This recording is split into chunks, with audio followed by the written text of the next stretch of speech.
నెల్లూరు జిల్లా నెల్లూరు నగరం నెల్లూరు పట్టణ విశ్వ బ్రాహ్మణ సేవా సంఘ ఆధ్వర్యంలో నిర్వహిస్తున్న పోతులూరి వీర బ్రహ్మేంద్ర స్వామి దేవస్థానంలో జరుగుతున్న పూజలు శ్రీ విశ్వకర్మ భగవాన్ మరియు శ్రీ పోతులూరి వీర బ్రహ్మేంద్ర స్వామి వార్ల జయంతులు పర్వదినాల్లో జరుగుతున్న విశిష్ట కార్యక్రమాల గురించి మరియు విబిఎస్ కళ్యాణ మండపం ద్వారా చేస్తున్న సేవా కార్యక్రమాల గురించి తెలియజేసిన నెల్లూరు పట్టణ విశ్వ బ్రాహ్మణ సేవా సంఘ వ్యవస్థాపక అధ్యక్షులు కందుకూరు చెంగయ్య ఆచారి మరియు వారి సంఘ సభ్యులు అలిమేరి శ్రీహరి ఆచారి, విగ్రహాల బాలయ్య ఆచారి, కాపులూరి కృష్ణ ఆచారి, సుబ్రహ్మణ్యం ఆచారి, రాజ్కుమార్ ఆచారి మరియు వారి కమిటీ సభ్యులు. మూల పురుషులు శ్రీ చెంగయ్య ఆచారి గారు ఇక్కడ ఉన్నారు. వారు ఇక్కడ దేవాలయానికి సంబంధించి ఇక్కడ జరిగే కార్యక్రమాలకు సంబంధించి మనకి విశేషాలు తెలియజేస్తారు. నా పేరు కందుకూరు చెంగయ్య ఆచారి అండి. నెల్లూరు పట్టణ విశ్వకర్మ సేవా సంఘం ఫస్ట్లో వాళ్ళ పరిస్థితి బాగాలేని సమయంలో మేము అందరం కొంతమంది కలుసుకొని మన వాళ్ళకి ఏదో ఒక న్యాయం చేయాలా, మనం సంఘం పెట్టాలని న్యాయానికి వచ్చి 1996 మార్చి 29వ తేదీ ఈ సంఘం ఏర్పాటు చేయడం జరిగింది. ఆ సంఘం ముఖ్య ఉద్దేశం ఏంటంటే మన వాళ్ళకి ఏదో విధంగా ఆదుకోవాలన్న దాంతో మనం స్టార్ట్ చేసాము.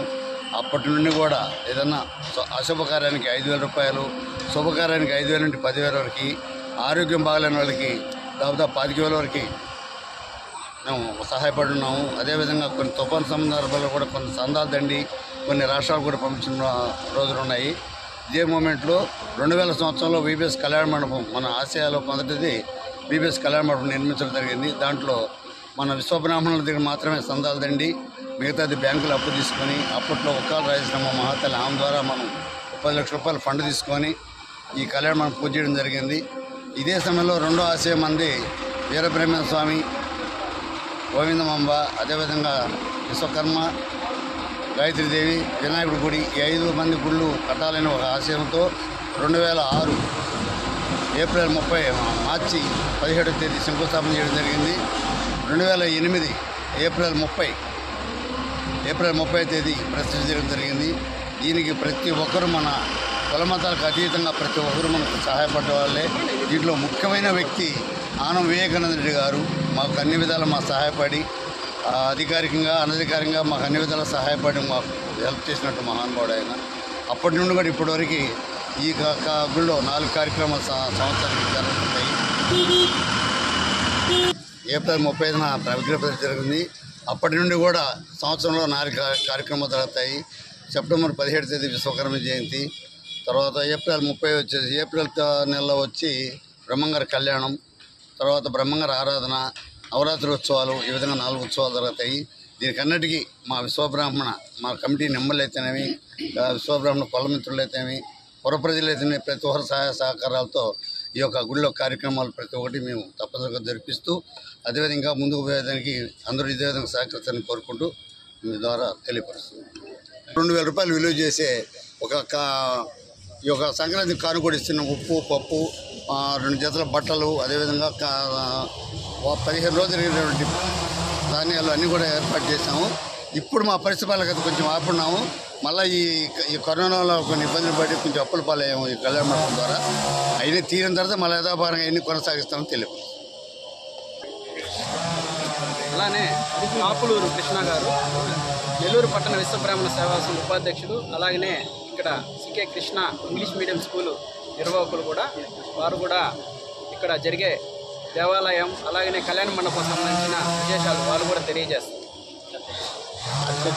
ఇక్కడ ఉన్నటువంటి అంటే ఉభయ రాష్ట్రాల్లో చూసినా కూడా ఇంతటి కళ్యాణ మండపం, అదేవిధంగా వీరబ్రహ్మేంద్ర స్వామి గుడి కానీ ఇవి చాలా అద్భుతం. చాలామంది ఆ మధ్యకాలంలో తెలంగాణ నుంచి స్పీకర్ మధుసూదనాచారి గారు కూడా వచ్చినప్పుడు అదే విషయాన్ని ప్రస్తావించారు. మా తెలంగాణ కంటే ఇక్కడ ఉన్నటువంటి ఈ గుడి నాకు చాలా అద్భుతంగా చాలా గొప్పగా అనిపిస్తుంది, దీన్ని సందర్శించడం నాకు కూడా చాలా సంతోషకరం అని కూడా ఆయన చెప్పడం జరిగింది.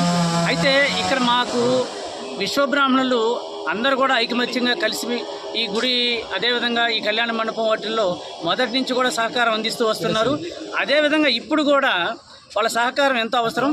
అదేవిధంగా ఇతర కుల మత అనే భేదం లేకుండా కూడా గుడికి చాలామంది వస్తూ వారి సహకారాలు కూడా ఇక్కడికి అందజేస్తున్నారు.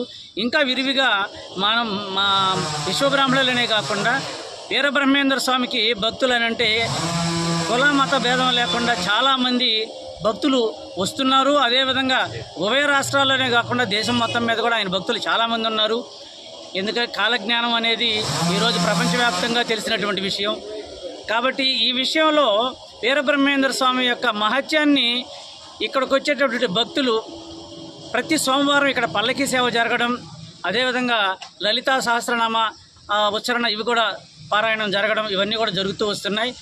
ఇక్కడ మాకు చిన్న చిన్న సమస్యలు ఏదైనా సరే ఇక్కడ ఉన్న రాజకీయ పరంగా ఏ ప్రభుత్వాలు వచ్చినా మాకు అందరూ కూడా సహకరిస్తూ మాకు విశ్వబ్రాహ్మణులు ఆద్యులు, విశ్వకర్మలు వీళ్ళు, సృష్టికి మూల స్తంభాలు వీళ్ళు అని గుర్తిస్తూ వస్తున్నారు. ప్రభుత్వం కూడా మాకున్నటువంటి కొద్దిపాటి కొన్ని సమస్యలు కూడా ఉన్నాయి, వాటి మీద కూడా దృష్టి పెట్టాలని ప్రభుత్వం వారిని కూడా మేము కోరుతున్నాం.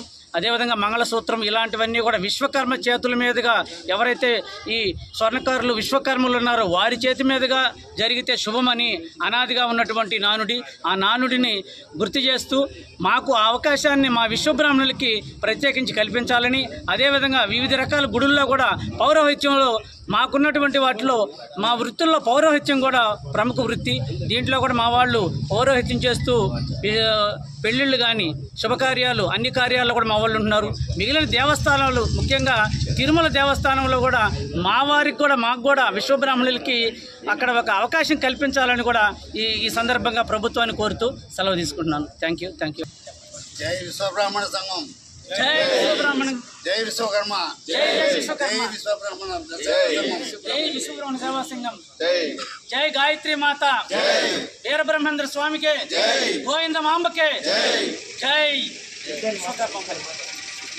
ఈశ్వరి మాతకే, ఈశ్వరి మాతకే, ఈశ్వరి మాతకే,